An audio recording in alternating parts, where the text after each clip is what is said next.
Sachant que les informaticiens sont à l'aise avec les notions de la théorie des graphes, il peut être pertinent de projeter les idées de la mécanique quantique via la théorie des graphes.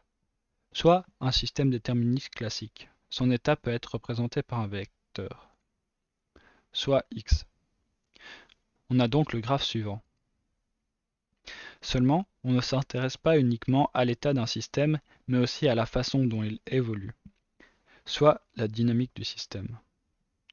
La dynamique d'un système déterministe classique peut être représentée à l'aide d'un graphe dirigé.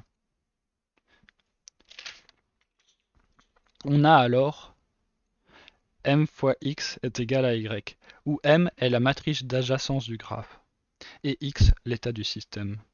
À quoi correspond donc y? Si x décrit l'état du système au temps t, alors y est l'état du système au temps t plus 1.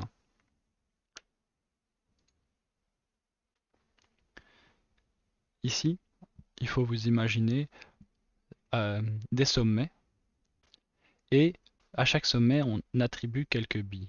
Donc, ici, on a 5 billes, 3 billes, 6 billes, et on a un chemin qui est représenté par l'arête du sommet 1 vers le sommet 3.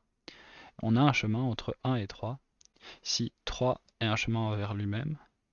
Ici, on a un autre chemin. Et à chaque fois qu'on a un chemin, on a un 1 dans la matrice d'adjacence. Et du coup, on a l'état initial du système. Et quand on fait la multiplication matricielle, on est au temps t. Et après la multiplication matricielle, on est au temps t plus 1.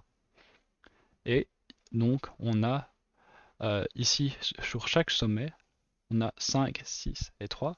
On fait la somme, 5 plus 6 plus 3, ça fait bien 14. Et alors, ici, une fois que les billes sont relâchées, elles descendent tous vers le chemin et elles convergent vers les chemins qui sont représentés par la matrice d'adjacence.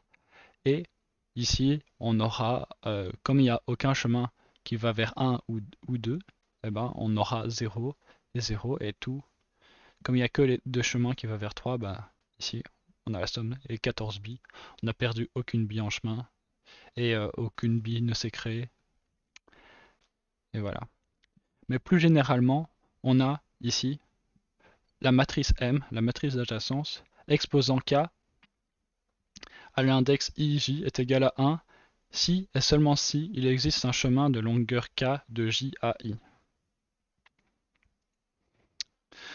Seulement, en mécanique quantique, il y a une inhérente indétermination de notre connaissance d'un état physique.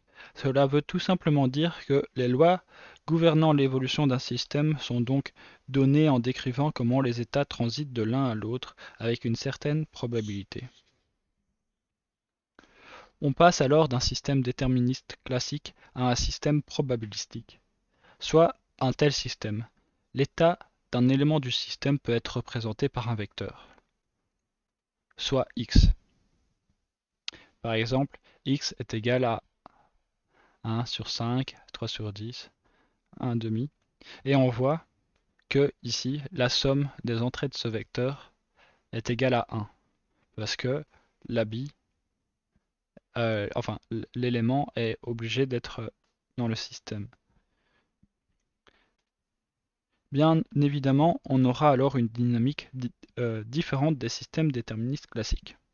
Un exemple d'un tel système est juste en dessous, où cette fois-ci on n'a plus une probabilité certaine de passer d'un sommet à l'autre, mais une probabilité d'y être ou pas.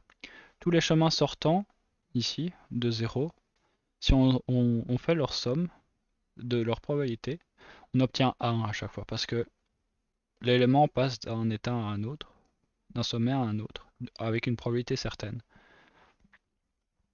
Ici, par exemple, on a les chemins sortants verts de 1, aussi 1, et les chemins bleus aussi. On a alors la matrice d'adjacence du graphe, ici, M, et ici, son, son état. Et après la multiplication matricielle, on a le autant t plus 1. Que se passe-t-il lorsqu'on a la transposée de M, de la matrice d'adjacence?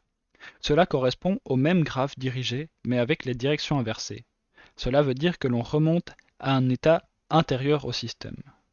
Soit multiplier sur la droite du système amène l'état du temps t à t plus 1, alors multiplier sur la gauche amène l'état de t à t moins 1. La symétrie du temps est l'un des concepts fondamentaux de la mécanique quantique et ainsi de l'informatique quantique. Avant de procéder à la suite, je vous recommande de vous documenter à propos de l'expérience des deux fentes.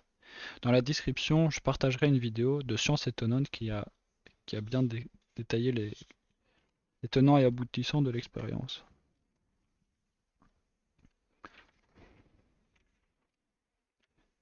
Bien, nous pouvons alors aborder le cœur du sujet, les systèmes quantiques. Comme expliqué dans la première partie, la mécanique quantique emploie des nombres complexes.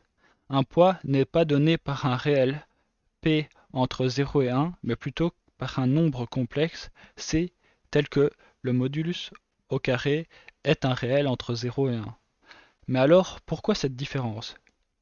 Quelle différence cela implique la manière dans laquelle sont données les probabilités? La différence, en fait, réside dans le cœur de la théorie quantique. La probabilité décrite par un nombre réel ne peut qu'augmenter lorsqu'elles sont additionnées ensemble. En contraste, les nombres complexes peuvent s'annuler entre eux et ainsi diminuer leur probabilité.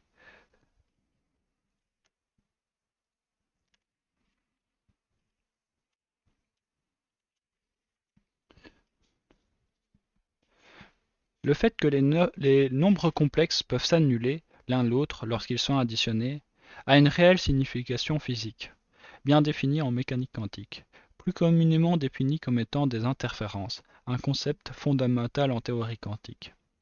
On a alors un système quantique qu'on peut représenter par x. On peut représenter son état par le vecteur x.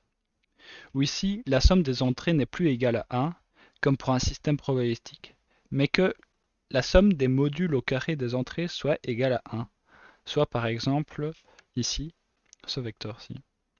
On a du coup un graphe qui est plus décrit par des probabilités dont la somme est égale à 1 avec les sorties des sommets, mais la somme de leur modulus au carré. Et du coup, on a pour finir une matrice unitaire qui est doublement stochastique.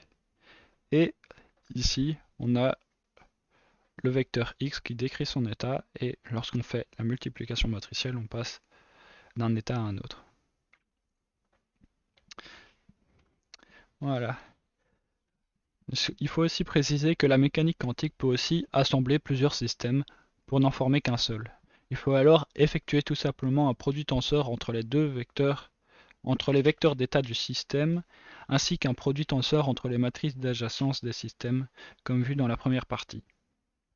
Si vous voulez en apprendre davantage sur l'informatique quantique, la chaîne YouTube Quantum réalise d'excellentes vidéos sur le sujet. Je mettrai un lien dans la description. Quant à moi, je continuerai de proposer d'autres vidéos sur des sujets d'informatique qui m'intéressent, y compris l'informatique quantique. À bientôt!